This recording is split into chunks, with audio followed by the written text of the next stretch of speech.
They're coming through the door. Where I reported, yes. Okay, good. Yeah. And you've got a sky cut away there. Yeah. And the problem is we've got people stand in front. Like this. We're going to get the tops of their heads. So they're ready to Bloody well won't. Right. Is the answer. We'll keep it clear. They go Yeah. down to their hands. Yes. Very good, thank you. What I might do, do you guys want to let's put out another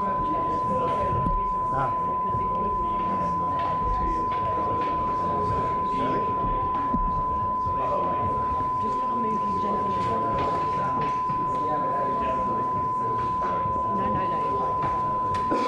Just to avoid people standing here because it will block.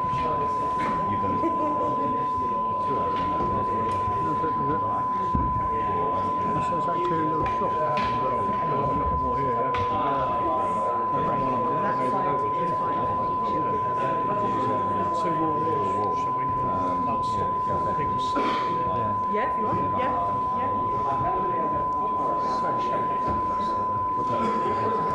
Our camera guys are having a bit of trouble connecting. To the Wi-Fi. Yeah. Or just to the That's why I was mainly asking. because I saw some jacks over I there. don't think we do. There's no network at all. Live everywhere, so just put this. I've got first So the Wi-Fi should work. Have you got? I mean, it should work, but just put it, put it there. So why don't you sit on that one, Paul? And then you can. I'll sit on the end. Yeah. Was there Wi-Fi that we just one time? That's the only Wi-Fi we've got. Yeah, it's just basically It's incredibly tedious in this building. It's not ideal. Have you? Is this so that you can feed live?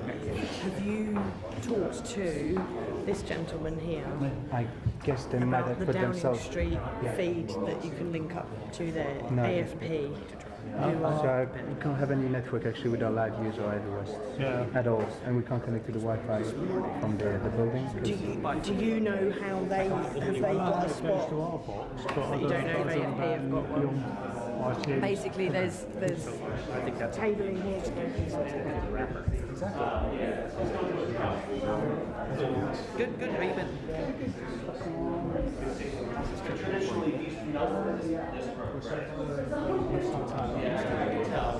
If you got one second, try and just see if they can start trying.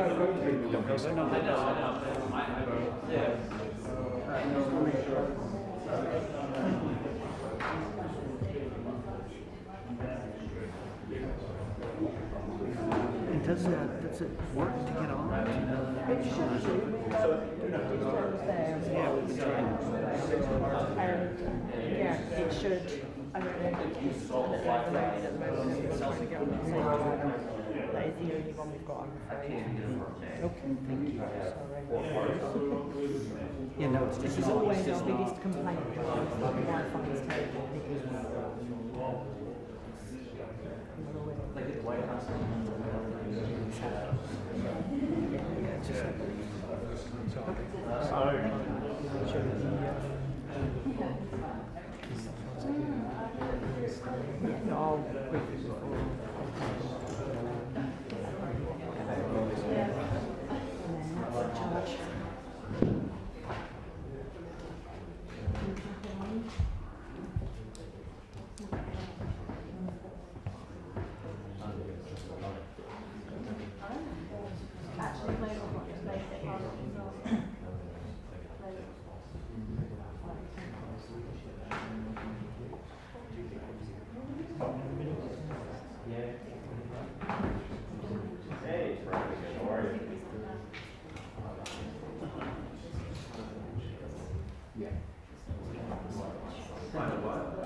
Yeah.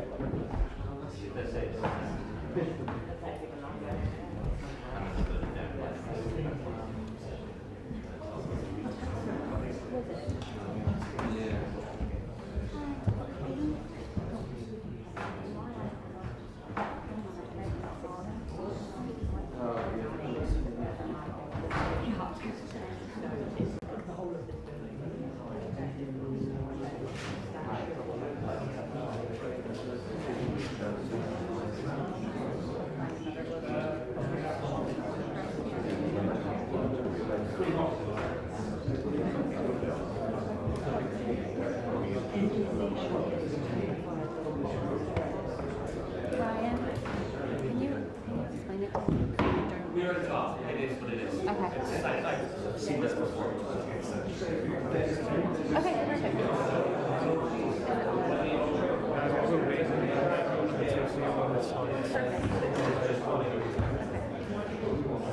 Okay, perfect. Thank you.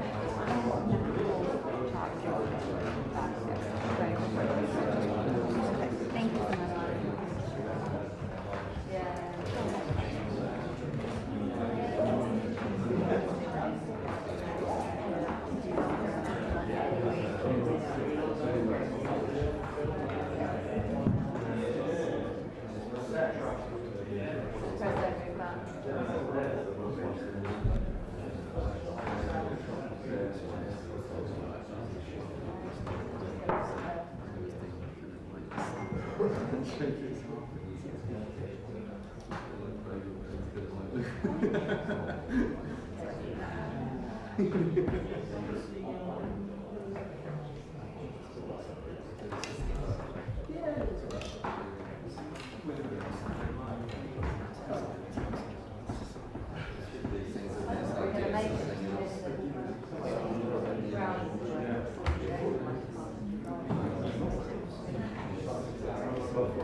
As soon as I walked out, I had a true to laugh.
Text, email.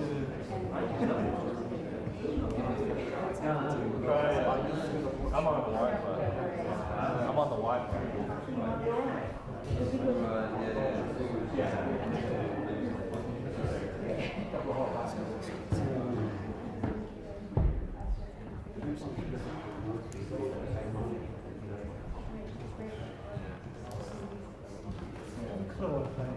Come on. Oh, do you mean you know for certain? Yeah. It's a certain choice from losing our legs and right. Yeah. I think we're just mad. Tough call. Yeah. Tough call, but I think I'll go for this.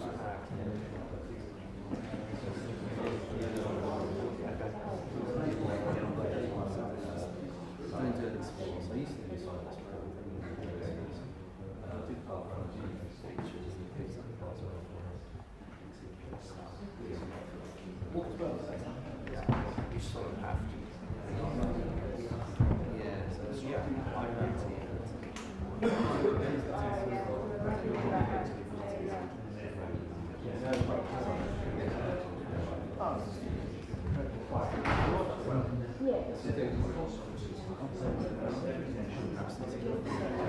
What?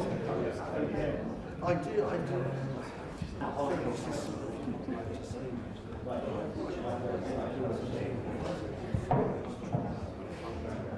Having said that, my friend who's a Spurs fan, just put on Instagram a picture of him learning how to be in French, throwing chairs across the town square or something. Significantly more objectionable to doing that to a football fan at all. It's like seeing some museum around a lake.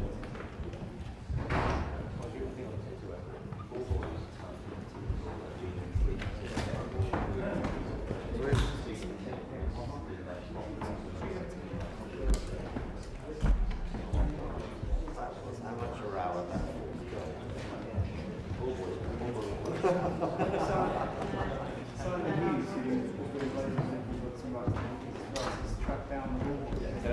As 14-year-old, over the Canoes, and played two big bombing himself in the Liverpool. We've already made his greatest impact.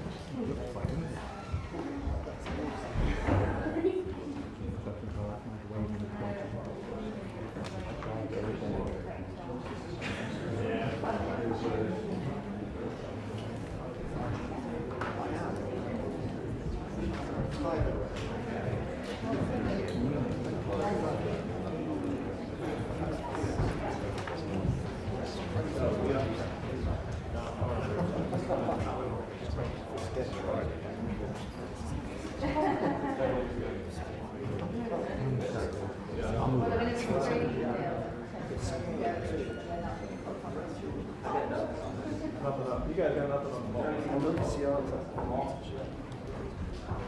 Yeah, we just okay. Thank you.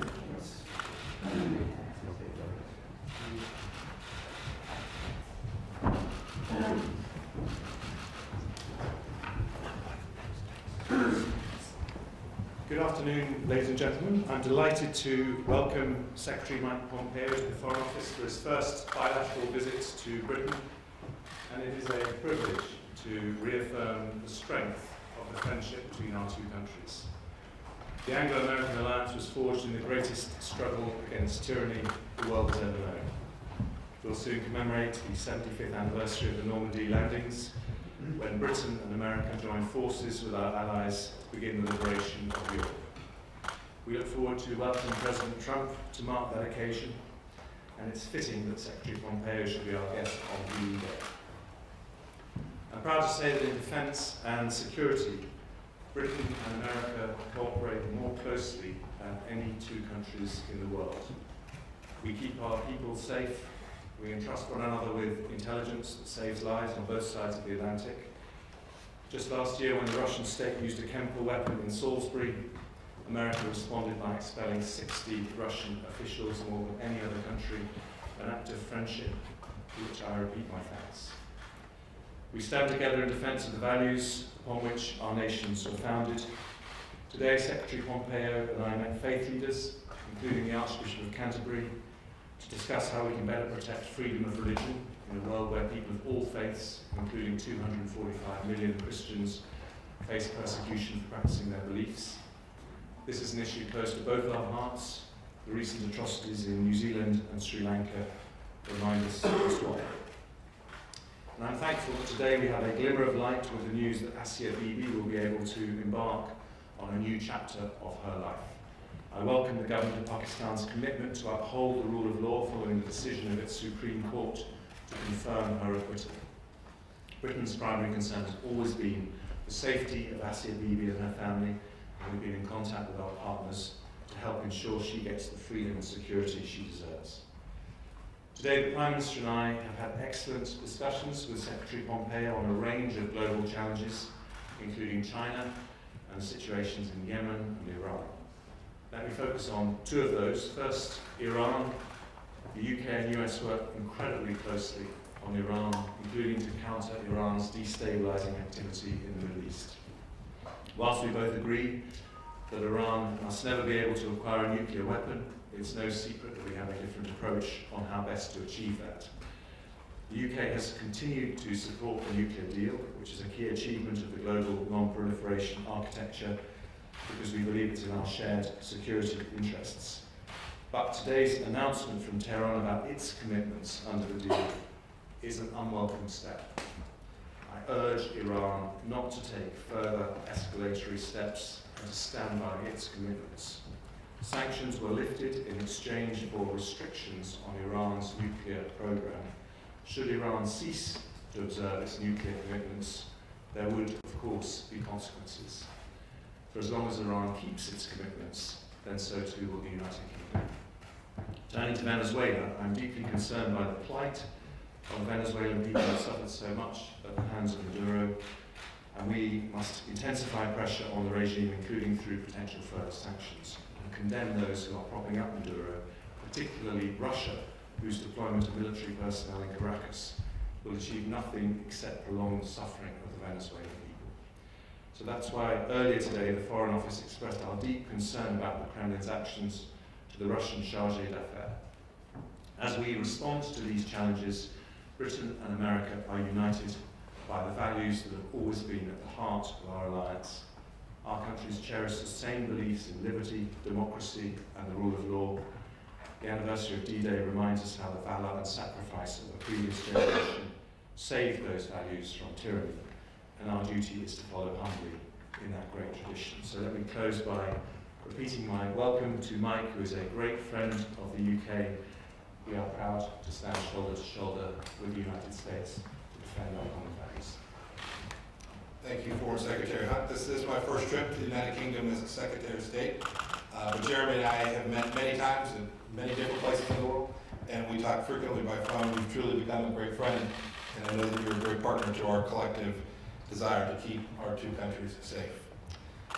It's my privilege to meet with you and to the Prime Minister May. President Trump is very much looking forward to his visit here next month and commemorating D-Day with our great allies. It was evident in my conversations both with Jeremy and with Prime Minister May that the special relationship doesn't simply endure. It's thriving, despite what you might read in the papers. And we're ready to meet new challenges and face them together and seize on new opportunities together as well. Brexit has obviously been a hot topic here. I reiterated to the Prime Minister as well as to the Foreign Secretary Hunt that it's the United Kingdom's sovereign and democratic choice on how it will proceed, but also that no matter what happens, the United States will continue our strong relationship with both the United Kingdom and the EU. Our great hope is that Brexit can be resolved soon because President Trump is eager to strike a bilateral trade agreement that expands on our #1 trade relationship. I've had the privilege as both CIA Director and now as Secretary of State to observe how the UK has been amongst our most reliable partners on a broad range of security issues. We are grateful for your support of our diplomacy and pressure against North Korea, your eagerness to contribute to the strength of the NATO alliance, and your leadership to resolve crises in Syria and in Yemen. The United Kingdom also has contributed mightily to the coalition to defeat ISIS. And as the attacks in Sri Lanka showed, we need to keep up that fight against radical Islamic terrorism. A key part of that fight is that every coalition member must take back terrorist fighters captured on the battlefield. Our nations have also stood side by side in confronting Russian aggression. We jointly held Russia accountable for the chemical weapons attacks in Salisbury of last year. And together we will continue to disrupt the hostile activities of Russian intelligence networks, uphold the prohibition of chemical weapons use, and defend our peoples against all forms of Russian aggression. The United States and the UK cooperate a great deal on regional security in Asia as well. That cooperation will be all the more necessary as China tries to shift the global balance of power in its favor. As a historic maritime power, Britain has shown leadership in standing up to China's unlawful behavior in the South China Sea. And we urge the British government to be equally vigilant and vocal against a host of other Chinese activities that undermine the sovereignty of all nations. China's Belt and Road Initiative is just one of these problems. China peddles corrupt infrastructure deals in exchange for political influence. Its bribe-fueled debt trap diplomacy undermines good governments and threatens to upend the free market economic model on which so many countries depend, and which has lifted up hundreds of millions of people out of poverty. If China can't conduct BRI with maximum transparency, it shouldn't do it at all. We hope the UK will insist on the same. We also discussed at some length the importance of secure 5G networks. I'll have a little more to say on that this afternoon, but I'm confident that each of our two nations will choose a path which will ensure security of our networks. Elsewhere in Asia, the United States unequivocally supports UK sovereignty over the British Indian Ocean Territory. Its status as a UK territory is essential to the value of the joint US-UK base on Diego Garcia and our shared security interests. We also had a forthright conversation on the Islamic Republic of Iran, and as Jeremy said, we share the same perception of the Iranian threat, and we are together trying to find new ways to work closely to combat that threat. Finally, and following up on the roundtable discussion that we had with faith leaders this morning, the Foreign Secretary and I discussed the importance of religious freedom. This is just one example of the commitment to shared values on which this historic relationship depends. We will continue to cooperate to protect the God-given right of human beings in all parts of the world to believe what they want to believe. We look forward to seeing the UK, the second annual Ministerial to Advance Religious Freedom, which I'll host in July. Thank you again, Foreign Secretary Hunt, for your hospitality, and I look forward to continuing to meet the challenges of our time together. Good afternoon. We have time for a few short questions. First, James Landale from the BBC. Good afternoon. Foreign Secretary, can the Iran nuclear deal survive? What are you prepared to do to keep the Iran nuclear deal alive? And whose side are you on here, Tehran or Washington? And Mr. Secretary, if Iran enriches more uranium, what will the United States do? What further sanctions are you prepared to contemplate? And is there not a danger here that the more pressure that the United States places on Iran ends up not with Iran changing its behavior, but an increasing risk of war? Are you really prepared to contemplate the risk of war in Iran?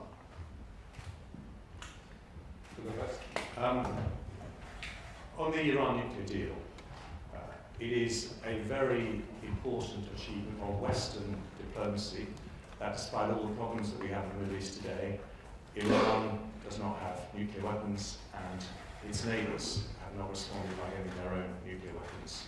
And Secretary Pompeo and I are at one in agreeing that it will be a massive step back for that region if it became nuclearised. JCPOA is a deal, and in return for the lifting of sanctions, Iran has agreed to vital compliance measures. If they break that deal, then there will be consequences in terms of how European powers react. So we urge the Iranians to think very long and hard before they break that deal. It is in no one's interest. It is certainly not in their interest, because the moment they go nuclear, their neighbours will as well.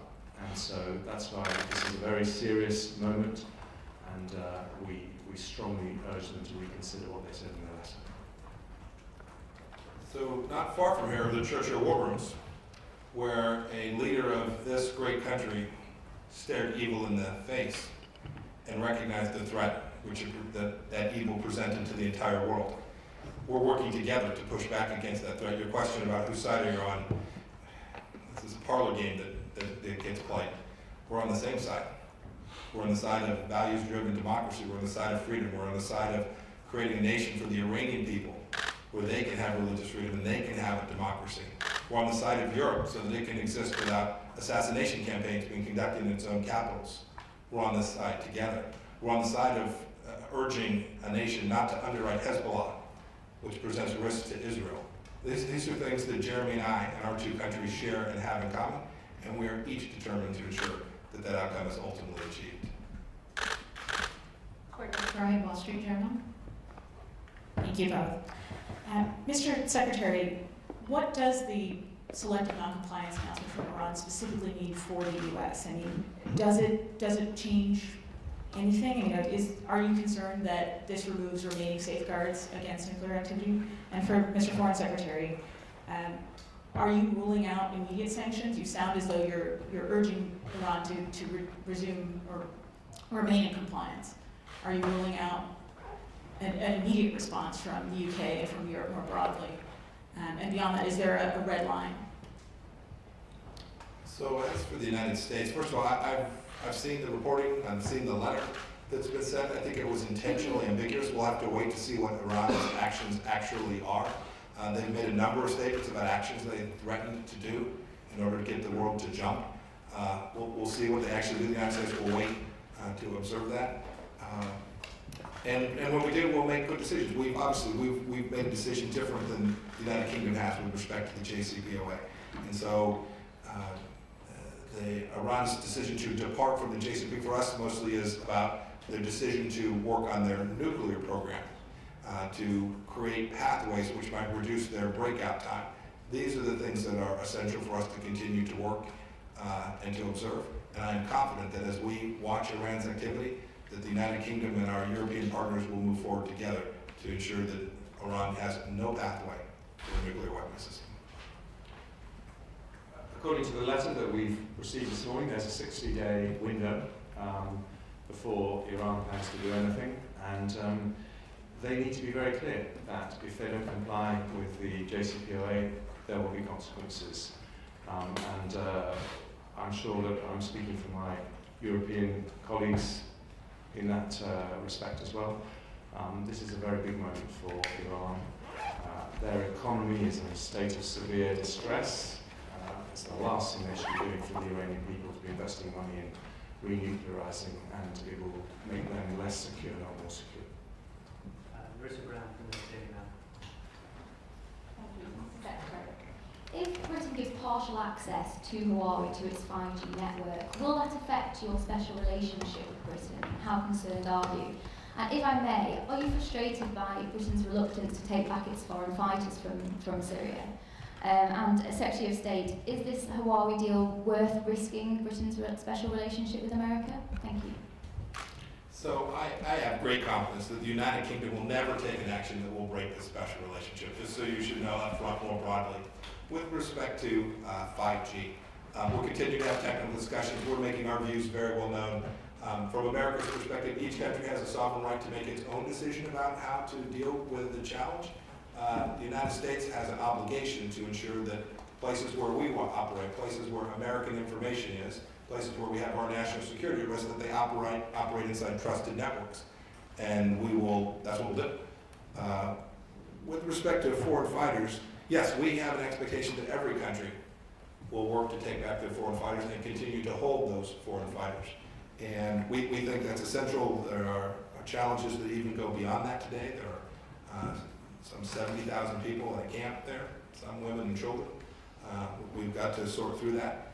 There's very real risk. When I was in Baghdad last night, I spent a great deal of time talking with the Iraqi leadership about this and how we can all move forward together to ensure that our children and our grandchildren never have to fight these same terrorists again. We've rounded them up.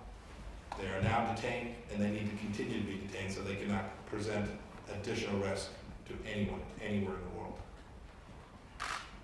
Just on that last issue, this is obviously a very important issue that we're working through very closely. We have to keep an eye on both the security of the United Kingdom, but also make sure there is due process, and we're looking at all the options available to us in this situation. With respect to Huawei and 5G, we have not made our final decision as a government. We are considering the evidence very carefully, but we would never take a decision that compromised our ability to share intelligence with our Five Eyes colleagues, or in particular with the United States. And we are absolutely clear that the security relationship that we have with the United States is what has underpinned the international order since 1945 and has led to unparalleled peace and prosperity.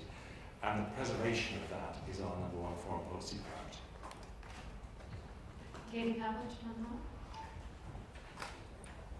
Secretary Pompeo, what is your reaction to the European countries that remain in the JCPOA, setting up special financial channels for Iran to continue doing business while avoiding the triggering of U.S. sanctions, especially given Iran's threats today of non-compliance with that deal?